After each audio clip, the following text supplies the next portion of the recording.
నా జీవితం ఇప్పటికే నాకు గుణపాఠం నేర్పింది. అయితే మళ్ళీ ఓటమి దిశగా పయనిస్తున్నానా? అర్థం కావట్లేదు. జీవితం ఎప్పుడూ ఒకేలా ఉండదు. మనం ఒకలా ప్లాన్ చేస్తే కాలం ఇంకొకలా మార్చేస్తుంది.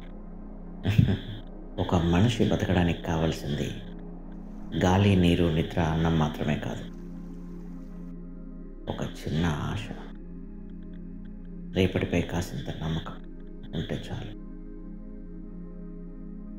ప్రతి రైతు రేపైనా వర్షం కురవాలనే ఆశతో, కురుస్తుందనే నమ్మకంతో జీవిస్తుంటాడు. నువ్వు కూడా నీకున్న నీ చిన్ని జీవితంలో ఆ చిన్ని ఆశని, నమ్మకాన్ని కోల్పోవద్దు.